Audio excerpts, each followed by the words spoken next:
আসসালামু আলাইকুম ওয়া রাহমাতুল্লাহি ওয়া বারাকাতুহু। দুরূদ শরীফ পড়ি। আল্লাহুম্মা সাল্লি আলা মুহাম্মাদিন ওয়া আলা আলি মুহাম্মাদ কামা সাল্লাইতা আলা ইব্রাহিমা ওয়া আলা আলি ইব্রাহিম ইন্নাকা হামিদুম মাজিদ। اللهم بارك على محمد وعلى آل محمد كما باركت على إبراهيم وعلى آل إبراهيم إنك حميد مجيد। نحمده ونصلي على رسوله الكريم، أما بعد، فأعوذ بالله من الشيطان الرجيم، بسم الله الرحمن الرحيم، ولنبلونكم بشيء من الخوف والجوع ونقص من الأموال والأنفس والثمرات وبشر الصابرين، صدق الله مولانا العظيم، وقال النبي صلى الله عليه وسلم: التقدير لا يرد إلا بالدعاء أو كما قال عليه الصلاة والسلام। আলহামদুলিল্লাহ, মহান আল্লাহ পাকের দরবারে লাখো কোটি শুকরিয়া যে আল্লাহ সুবহানাহু ওয়া তাআলা আমাকে আপনাকে সুস্থ রাখা, আল্লাহ তাআলা হায়াতের জিন্দেগিতে বরকত দিয়ে এবং আল্লাহ তাআলা মসজিদ তার ঘর, পবিত্র ঘর মসজিদে জুমার নামাজ আদায় করার জন্য মসজিদে আসার এবং বসার, দ্বীনের কিছু কথাবার্তা আলোচনা করার এবং শোনার তৌফিক আল্লাহ তাআলা দান করেছেন। এজন্য আমরা অন্তর থেকে শুকর আদায় করি আলহামদুলিল্লাহ।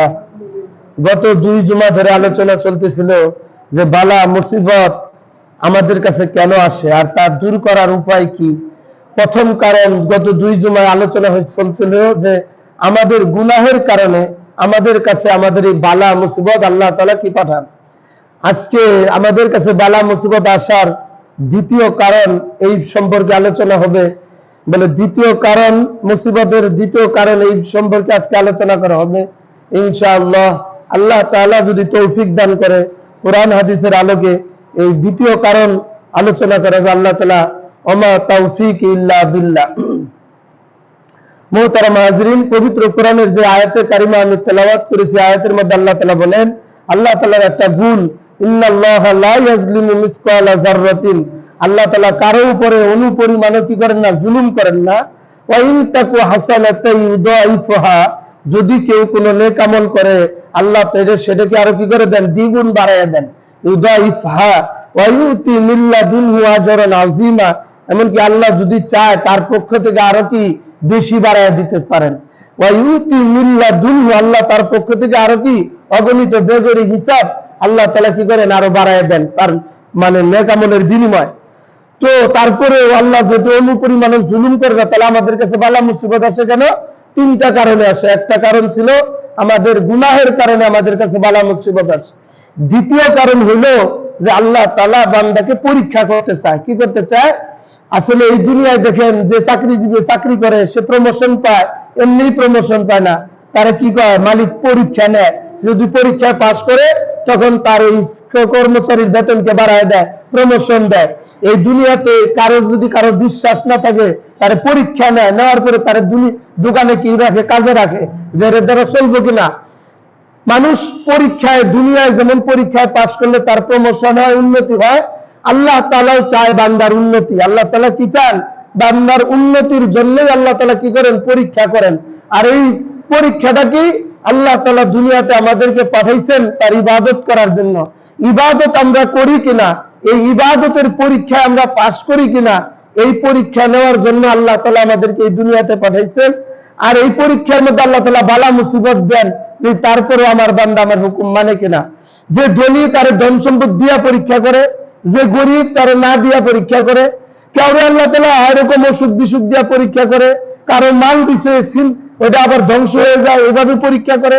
তারপরেও দেখে যে আল্লাহ দিকে সে কি হয় না, সে সরে না, তখন সে কি করে, পরীক্ষায় পাস করে। মুহতারাম হাজরিন, পবিত্র কোরআনের সূরা বাকারার যে 155 নম্বর আয়াত আমি তেলাওয়াত করেছি, বিসমিল্লাহির রহমানির রহিম, ওয়ালানাবলুওয়ান্নাকুম বিশাইইন মিনাল খাউফ, আমি নিশ্চয়ই কি করি, পরীক্ষা করব, ওয়ালানাবলুওয়ান্নাকুম, তোমাদেরকে, বিশাইইন মিনাল খাউফি, কিছু ভয় দিয়া। এই যে আল্লাহ তাআলা জ্বর তুফান দেয়, বালা মুসিবত দেয়, তারপরে দেখা গেছে এরকম কি করে ঘূর্ণিঝড় দেয়, হ্যাঁ, বিভিন্ন ভয় দিয়ে আল্লাহ তাআলা কি করেন, পরীক্ষা করেন। ওয়াল জুই, ক্ষুধা, মানুষের রিজিকের অভাব হবে তখন ক্ষুধা দিয়েও কষ্ট দেয়। ওয়ানাকুসিম মিনাল আমওয়ালি, মাল দ্বারা আল্লাহ তাআলা কি করেন, পরীক্ষা নেন। ওয়াল আনফুসি, জীবন দিয়া, কারো সন্তান হইছে, এরা কি সন্তান নিয়ে যায়, আদরের একটা সন্তান, এটা ধৈর্য ধরতে হয়, পরীক্ষা, এটাও কি আল্লাহ তাআলার পরীক্ষা। ওয়াসসামারাত, ফল ফসলাদি, অনেক সময় খেত ভালো লাগাইছেন, মেহনত করছেন, একবারে জ্বলে যায়, শেষ হয়ে যায়, দান হয় না, এইগুলি দিয়েও কি করেন, আল্লাহ পাক পরীক্ষা করেন। বলে এরকম মাল, তারপর সন্তান সন্ততি, ফসল ফল ফলাদি, এগুলি দিয়ে আল্লাহ তাআলা কি করেন, পরীক্ষা করেন। এরপরে নবীজিকে আল্লাহ তাআলা বলেন, আমার হাবিব আপনি সুসংবাদ দেন, ওয়াবাশশিরিস সাবিরিন, যারা ধৈর্য ধারণ করে তাদের জন্য সুসংবাদ। তাদের জন্য সুসংবাদ কি, তাদের জন্য বিনিময় একমাত্র, যারা সবরকারী তাদের একমাত্র বিনিময় হলো জান্নাত। সুবহানাল্লাহ। মুহতারাম হাজরিন, এই দুনিয়াতে আসলে চিরস্থায়ী সুখের জায়গাও না, আবার এই আসলে যে দুঃখে যারা আছে, এটা চিরস্থায়ী দুঃখেরও জায়গা না। যে দুঃখে আছে আর সুখে থাক, একদিন এই দুনিয়া শেষ হয়ে যাবে। ধনী হোক আর গরিব হোক, সুস্থ হোক আর অসুস্থ হোক, এই দুনিয়া ক্ষণস্থায়ী দুনিয়া, আমার ছেড়ে চলেই যেতে হবে, কেউ এই দুনিয়াতে থাকতে পারবে না। মুহতারাম হাজরিন, কেউ যদি হয়তো মনে করে, এক আল্লাহর বান্দা মনে মনে ভাবে যে খিজির আলাইহিস সালামের সাথে যদি আমার সাক্ষাৎ হইতো, কি কয়, খিজির আলাইহিস সালামের সাথে যদি আমার সাক্ষাৎ হইতো, হঠাৎ এই দোয়া করে প্রতিদিন, একদিন খিজির আলাইহিস সালাম তার সামনে হাজির, হ্যাঁ, ওই বান্দার সামনে হাজির, জিজ্ঞাসা করে, আল্লাহর বান্দা তুমি খালি আমার সাথে সাক্ষাৎ করবার চাও, তোমার কারণটা কি বলো তো আমারে, তোমার কি উদ্দেশ্য? তখন খিজির আলাইহিস সালাম কি বলতেছে, হে আল্লাহর বন্ধু, আপনি আল্লাহর ওলি, আমি শুনছি আপনি দোয়া করেন, যেটা চাবেন আল্লাহর কাছে ওইটাই কবুল হয়ে যায়, একটু আপনি আল্লাহর কাছে আমার জন্য দোয়া করেন, আল্লাহ যেন দুনিয়াতে আমার কোনো পেরেশানি না রহে, আমি যেন সবসময় সুখে থাকি, ভালো থাকি। কথাটা বুঝছেন? এই দোয়াটা আমরা সবাই চাই না? বলে এই আল্লাহর বান্দা খিজির আলাইহিস সালামকে এটা বলছে যে আপনি একটু দোয়া করেন, আমি যেন সুখে থাকতে পারি, আমার যেন কোনো কষ্ট মুসিবত না আসে। আচ্ছা, তুমি তো সুখী থাকতে চাও, তাহলে তো এইভাবে হয় না, তুমি খুঁজা বাইর করো, তোমার এলাকার মধ্যে, তোমার দেশের মধ্যে খুঁজা বাইর করো, কোন লোকটা সুখে আছে, তোমার কাছে কোন লোকটার সুখ তোমার কাছে ভালো লাগে, ওই লোকের মতো আমি দোয়া করে দিব, আল্লাহ তাআলা তোমার ওই লোকের মতো সুখী বানাই দিব। ভালো করে বুঝছেন কথাটা? এই লোক ঠিক হুজুর কইছে দোয়া করে দিব, খোঁজা শুরু করে দিছে, যায় এক লোক খুব সুখে, ভাই এর কাছে যায় কারগুজারি নিয়েছে, ভাই আপনি মনে হয় খুব সুখে আছেন, আপনার কোনো অভিযোগ নাই, জায়গা জমি, কত ধনী মানুষ, বলে ভাই আমার মতো অশান্তিতে আর কেউ নাই, আপনি আমার মতো সুখী হবার চান না, গেছে এটা বাদ, আরেক জনে গেছে এর কাছে মনে করছে এটা সুখী, তার কাছে গেছে, যায় দেখে দূর থেকে মনে হয়েছে অনেক সুখী, তার কাছে গেছে, সে যাওয়ার পরে বলতেছে ভাই আমার মতো অশান্তিতে আর কেউ নাই, আমার এই সম্পদ আছে, কিন্তু খাওয়ার মানুষটা বিভিন্ন দুঃখের কথা বলছে। শেষ পর্যন্ত দুইটা দেওয়ার পরে এরকম অনেকগুলি দেখছে, এখন আরেকটা দেখতেছে, একটা লোক বিবি বাল বাচ্চা নিয়ে বাগানের মধ্যে, তার বাগানের বাড়িতেই খেলাধুলা করতেছে, চাকর বাকর আনন্দ ফুর্তি, ভাবছে এই লোকটাই মনে হয় সবচেয়ে সুখী, এই লোকটার কাছে যাবো আর যাবো না, যেটা হয় কপালে হবে, যায় জিজ্ঞাসা করতে, ভাই আপনি মনে হয় অনেক সুখে আছেন, আপনার মনে হয় দুনিয়াতে কোনো কষ্ট নাই, পেরেশানি নাই, আপনি একটু বলেন আপনার কোনো মনে কষ্ট আছে কিনা? এই লোকটাকে বলতেছে, ভাই আমারও তুমি দেখতেছো উপরে সুখ, কিন্তু আমার ভিতরে অশান্তির আগুন দাও দাও করে বলতেছে। লোকটা বলতেছে, আচ্ছা ভাই আপনি এত সুখ দেখার সত্ত্বেও আপনার কি অশান্তিটা, এটা একটু খুলে বলবেন? বলতেছে দেখেন ভাই, আমি একজন স্বর্ণকারের জুয়েলারি ব্যবসায়ী, অনেক ধনী মানুষ এই লোকটা যার কাছে গেছে।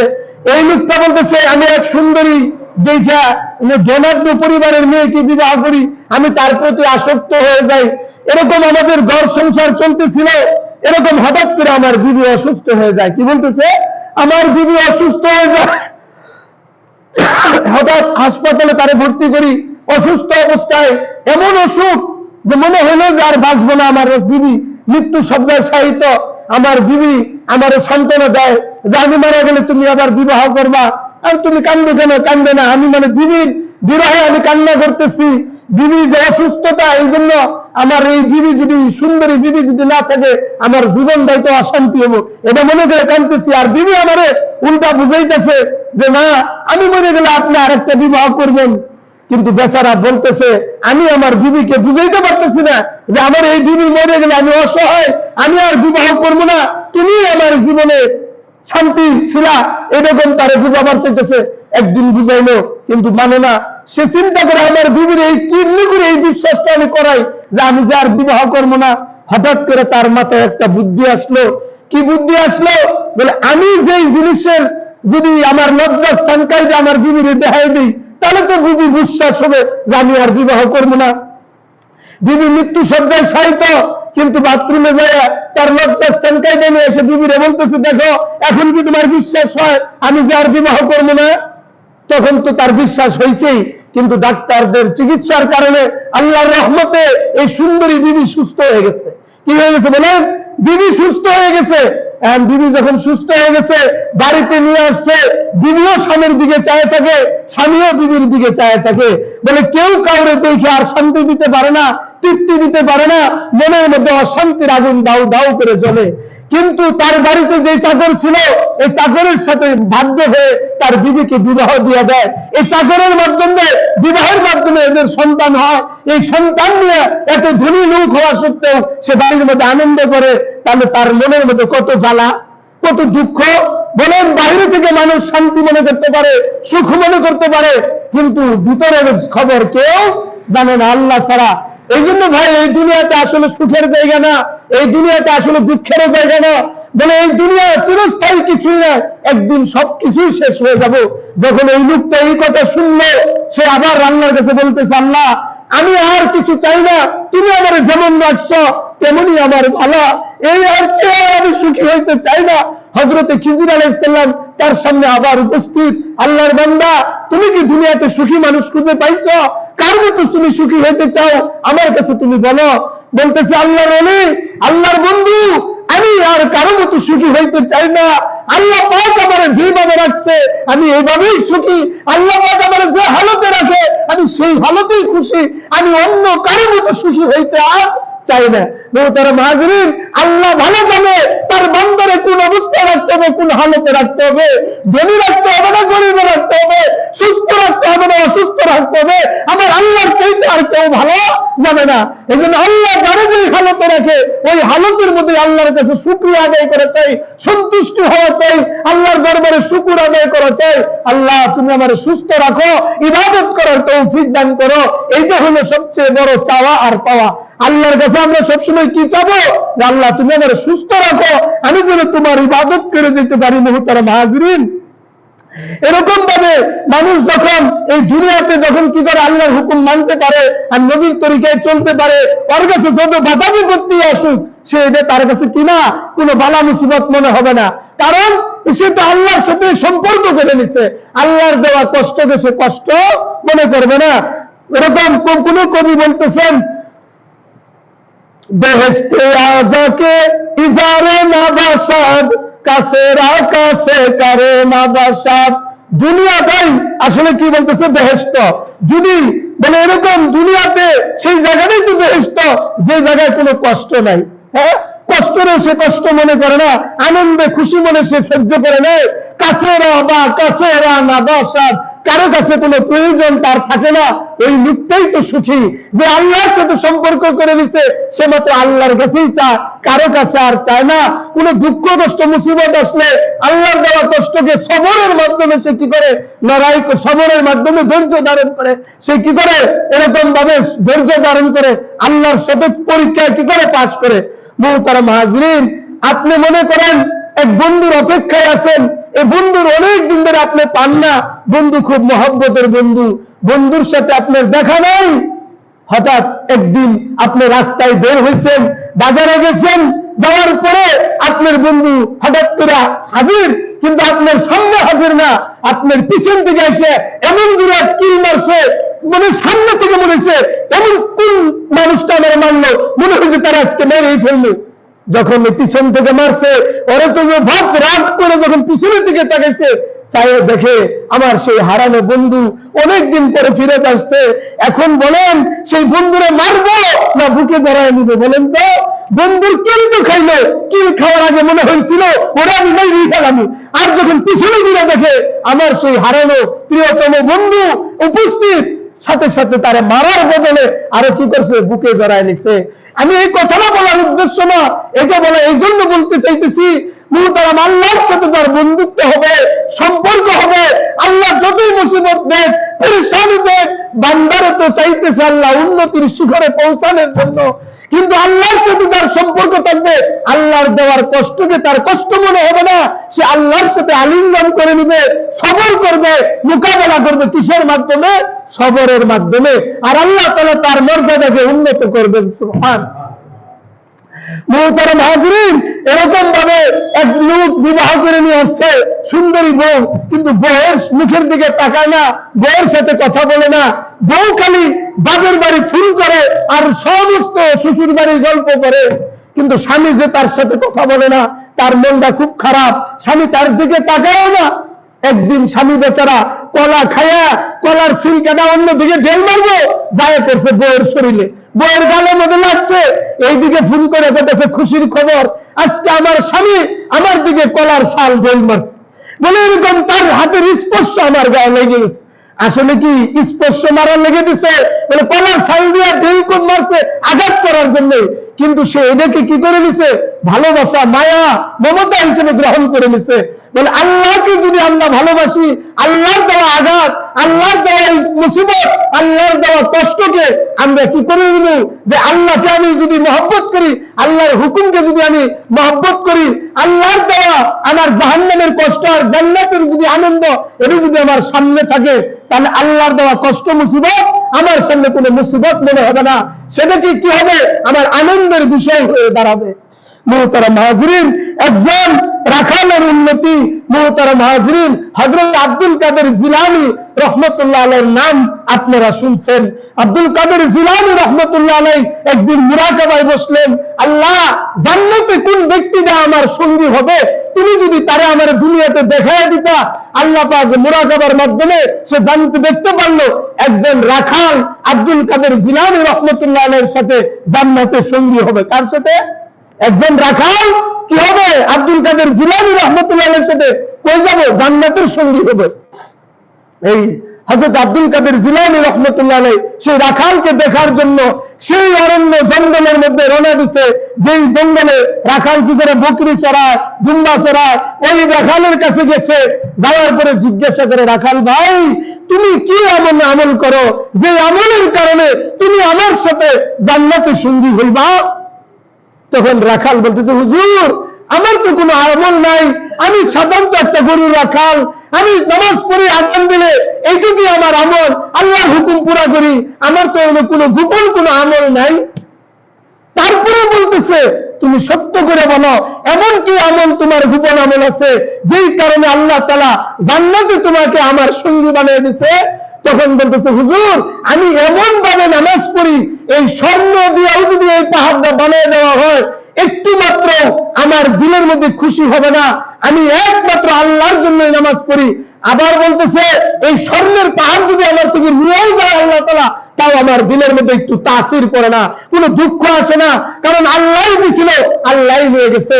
ও এই কথাটা বুঝাইবার চাইল ওই রাখাল যে আল্লাহ যতই মুসিবত পেরেছেনি আমার দেখ, আমি কি করি, সবর করি, ধৈর্য ধারণ করি, হতে পারে এই বরকতে আল্লাহ হয়তো আপনার সাথে আমার জান্নাতের সঙ্গী বানিয়ে দিচ্ছে।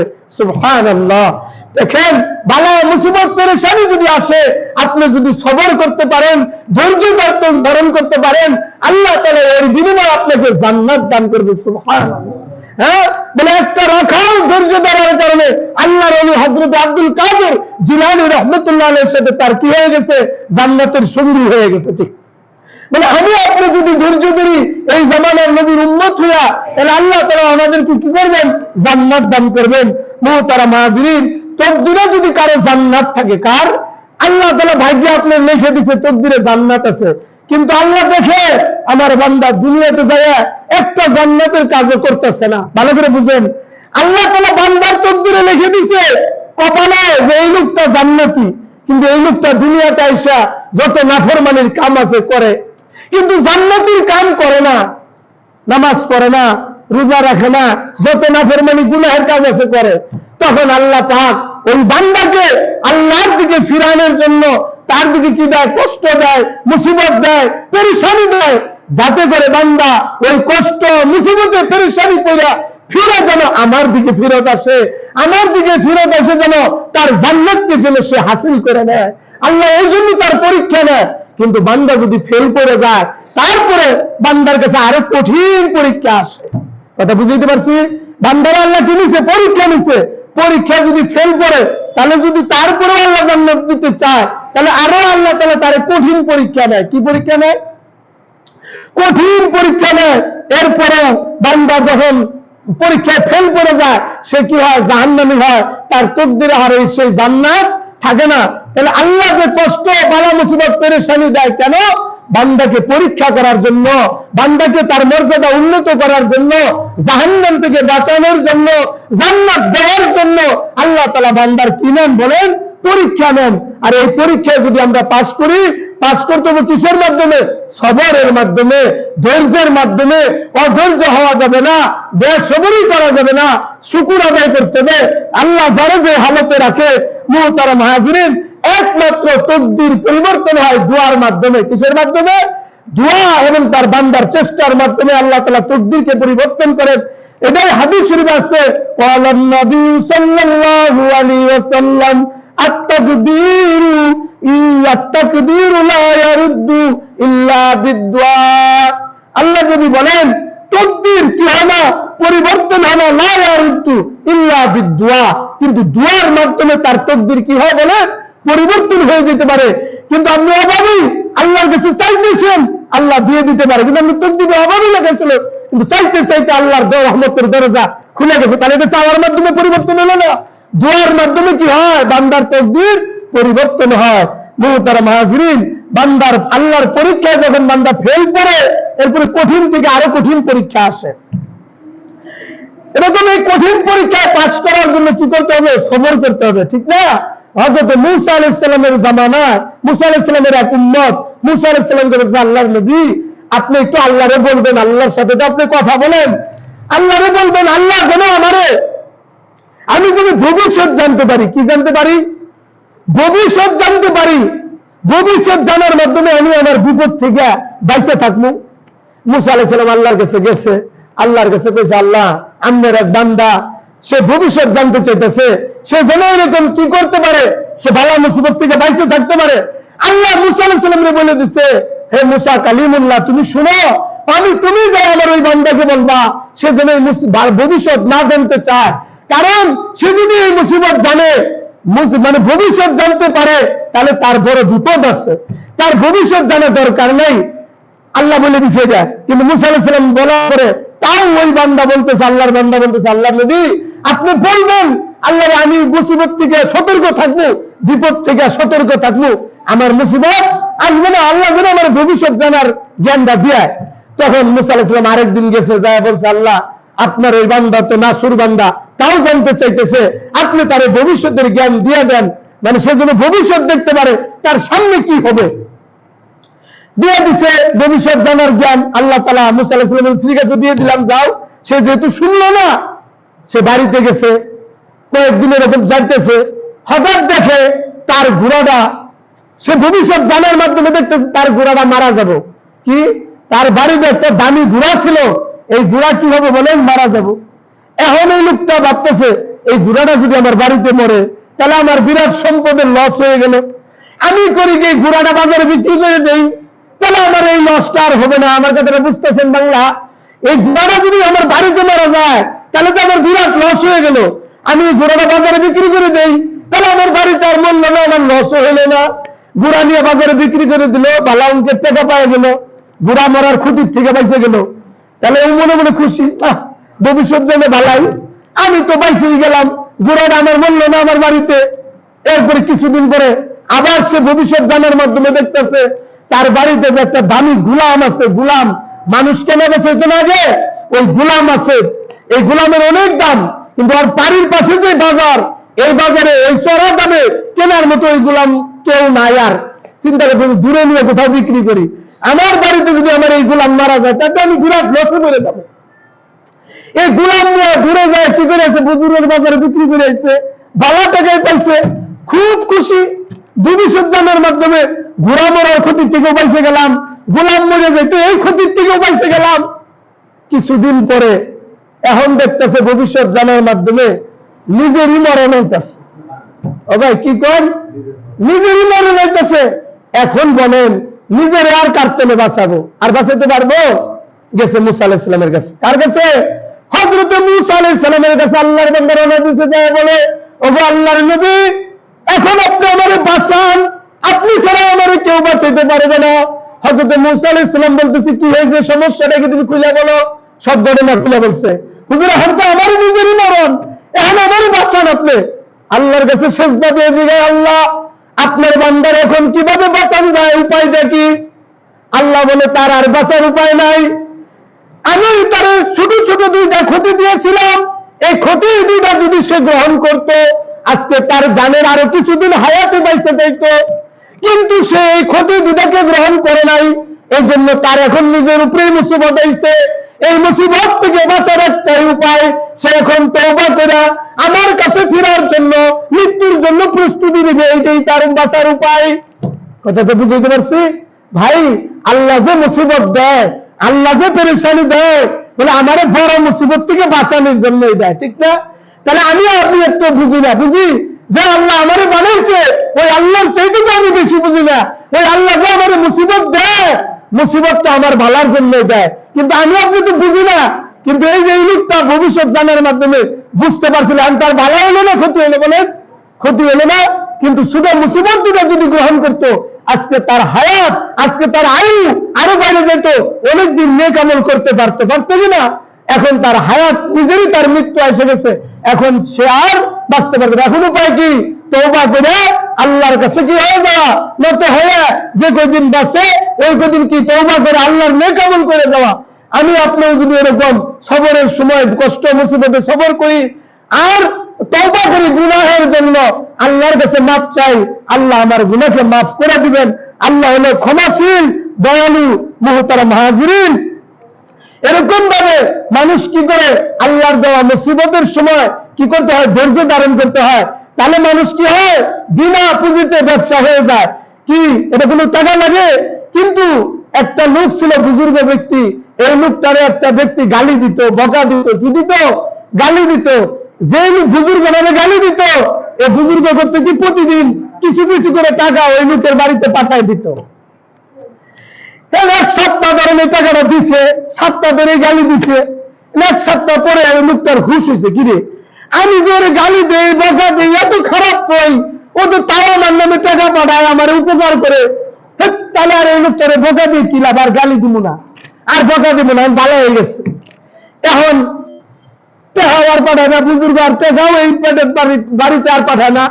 না পাঠানোর কারণে হঠাৎ আরেকদিন দেখা হয়েছে হুজুরের সাথে, হুজুর আমি যে আপনাকে গালি দিতাম, বকা দিতাম, আপনি আমার কাছে টাকা পাঠাইতেন, এখন যে আর টাকা পয়সা দেন না, কারণটা কি?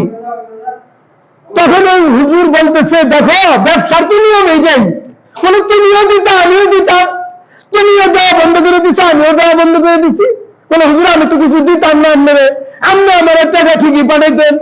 বলে তুমি যে আমার গালি দিতা, বকা দিতা, তোমার এই নেক আমল গুলি আমার আমল নামায় জমা হয়ে যেত, তুমি আমার গালি দেওয়া বন্ধ করে দিছ, বকা দেওয়া বন্ধ করে দিছ, তোমার মেয়ে কেমন, এখন আমার মেয়ে কেমনের আমার আমল নামায় আর আসে না, আমিও আর তোমার টাকা দেই না। তাহলে এই ব্যবসাটা কি বিনা পুঁজিতে ব্যবসা না? অন্য গালি দিলে, ঝগড়া করলে, বকা দিলে আমার কি হয়, আরো রাগ ফুলে উঠে, আরো মনে করে ঝগড়া করি, তাই না? কিন্তু ধৈর্য ধারণ যদি করতে পারি তাহলে তার মেয়ে কেমন বলি আমার মেয়ে কেমনের পাল্লায় আইসে যাবো, ঠিক কিনা বলেন? এই জন্য ধৈর্যের মাধ্যমে মোকাবেলা করা, সবর করা, অন্যই হঠাৎ করে কিছু বললেই রাইগা না যাওয়া, অন্য গালি দিলে, বকা দিলে আপনি যদি সবর করেন, ধৈর্য ধারণ করেন, আল্লাহ তাআলা ওর মেয়ে কেমন বলি আপনার মেয়ে কেমনের পাল্লায় দিয়ে দিবে, আর ওর গুণাগুলি আপনার আমল নামায়, যে ধোকা দিতে তার আমল নামায় চলে যাবে। মুহতারাম হাজিরিন, হাদিস শরীফের মধ্যে আছে দুনিয়ার কষ্টের সুফল এমন, কাল কিয়ামতের দিন বান্দা বলবে আল্লাহ আমার এই দুনিয়াতে, আখিরাতে যদি আমার দুনিয়াতে যদি আরো কষ্ট দেওয়া হইতো, আমার শরীরটা যদি লোহার তরুণী দিয়ে চিরা হইতো, আমার যদি আরো কষ্ট রাখা হইতো। কারণ কষ্টের এত বিনিময় জান্নাতে পাওয়া সে আফসোস করতে পারে, হায় আমি যদি দুনিয়াতে আরো কষ্টে থাকতাম, আরো মুসিবতে থাকতাম, তাহলে আজকে জান্নাতে সে আরো উঁচা মাকাম লাভ করতো। মুহতারাম হাজিরিন, হাদিস শরীফের মধ্যে আছে এরকম ভাবে পবিত্র কোরআনের যে আয়াত আমি তেলাওয়াত করেছি সূরা বাকারার 155 নম্বর আয়াত, এই আয়াতের এখন যে আলোচনাগুলি শুনলেন এটি প্রথম অংশের আলোচনা। এতক্ষণ যেটা বোঝা যাইতেছে যে ধৈর্যের সুফল কি বলেন জান্নাত। ওয়াবাশশিরিস সাবিরিন, ধৈর্যের বিনিময় হলো নবীজিকে আল্লাহ তাআলা বলেন আমার হাবিব আপনি সুসংবাদ দিন, এর বিনিময় কি জান্নাত, একমাত্র এর বিনিময় কি বলেন জান্নাত। আল্লাহর নবী বলেন আস-সাবরু কাস-সিবরি মুররুন, ধৈর্য হলো তিক্ত। ধৈর্য কি বলেন তিতা, ধৈর্য কি তিতা, ধৈর্য ধরা কঠিন। ওয়ালাকিন্না ওয়াকিবাহু, কিন্তু এর ফলাফল, এর পরিণাম আহাল্লু মিনাল আসালি, মধুর চাইতেও মিষ্টি। সুবহানাল্লাহ, এর ধৈর্যের ফলাফল মধুর চাইতেও মিষ্টি। আর ধৈর্য ধরাটা কি তিক্তা, কঠিন। ধৈর্য কঠিন যখন ধরে তখন কি অনেক মুসিবতের মধ্যে পেরেশানি আসে, তখন মানুষকে যারা দোয়া ধৈর্য তারা খালি বলে আল্লাহ খালি আমারই ছিলে, আমার এই দোয়া পেরেশানি, আমারও তো খালি অসুখ বিসুখ, একবার স্বামীর হয়, একবার বয়ের অসুখ হয়, একবার ছেলে মেয়ের হয়, একবার অমুকের হয়, ঘরের মধ্যে পরে এরকম হয় না। তখন ধৈর্য না হওয়া, সবর করা, আল্লাহর নেক আমল বাড়ায় দেওয়া, ইস্তেগফার করা, দুরূদ শরীফ পড়া, তাহলে আল্লাহ তাআলা কি সহজ করে দিবেন। কিন্তু এটি না করে যদি হাই হুতাশ করেন আর মানুষের কাছে বলে বেড়ান, মানুষ কি আপনার কষ্ট দূর করে দিবে? কষ্ট পাঠাইছে কেরা বলেন আল্লাহ। মুহতারাম হাজিরিন, এই সবর করার সহজ পদ্ধতি, যখন মানুষ সবর করে, ধৈর্য ধারণ করে, হাদিস শরীফে বলেন قال النبي صلى الله عليه وسلم الصبر ضياء العلم, সবর হইল একটা জ্ঞানের আলো। সবর কি বলেন জ্ঞানের আলো। মানুষ যখন মুসিবত পেরেশানির মধ্যে সবর করে, এই সবরটা তাকে পথ দেখায়। কিসের থেকে পথ দেখায়? গুনাহ থেকে বাঁচার পথ দেখায়, জান্নাতের রাস্তা দেখায়, জাহান্নাম থেকে তাকে বাঁচায় দেয়, আল্লাহর নিকটবর্তী করে দেয়। এর জন্য বলছে আস-সাবরু দিয়াউল ইলম, সবরটা হলো একটা জ্ঞানের আলো। মুসিবতের সময় ধৈর্য ধারণ করা, এগুলো কি জ্ঞানের আলো, ওই সময় আপনাকে পথ দেখাবে। সবর করার সহজ পদ্ধতি, তখন আপনি মনে করবেন যে আল্লাহ আমারে কষ্ট দিছে, আল্লাহ দূর করবেন। আমি হাজারো যদি কষ্টকে সারতে থাকি, মানে ওই আল্লাহর সাথে যদি সম্পর্ক করেন, বন্ধুত্ব করেন, তাহলে কি হবে? আপনার এই কষ্টে ধৈর্য ধারণ করা সহজ হবে। কষ্ট মুসিবত এটা একটা পেরেশানি, এটা কি ডাক পিয়নের মতো। কিসের মতো? মনে করেন বৃদ্ধ বয়সে একটা ছেলে হয়েছে, এই ছেলে লেখাপড়া করাইছেন, বিদেশে পাঠাইছেন, এখন আপনি বেকার, বাড়িতে বসে বসে কি করেন? বিদেশ থেকে ছেলে টাকা পাঠায়, এখন বসে বসে খান, আরাম করেন, কোনো কষ্ট নাই, অশান্তি নাই, পেরেশানি নাই, খাইতেছেন, ফুর্তি করতেছেন, ভালাই। হঠাৎ একদিন বিদেশ থেকে চিঠি আসলো। কি আসলো? বিদেশ থেকে চিঠি আসলো। চিঠির মধ্যে খবর আসলো, কি খবর? আপনার ছেলে বিদেশে মারা গেছে। এখন বলেন, যেই লোকটা চিঠিটা আইনে দিল, এই লোকটারে যদি আপনি দৌড়া মারেন, এটা কি কোনো বুদ্ধিমানের কাজ হলো বলেন? এই লোকটা তো মাত্র চিঠি আইনে দিছে, এই লোকটার তো কোনো অপরাধ নাই।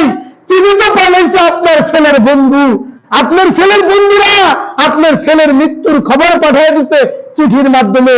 এই জন্য তো আপনি ওই পিয়নকে মারতে পারেন না। পিয়নকে মারা তো এটা জেনির কাজ নয়, পিয়নকে মারা এটা আপনার জন্য মানবতার কাজ বলে না। আমি আপনি মনে করি হঠাৎ রুড অ্যাক্সিডেন্ট হয়ে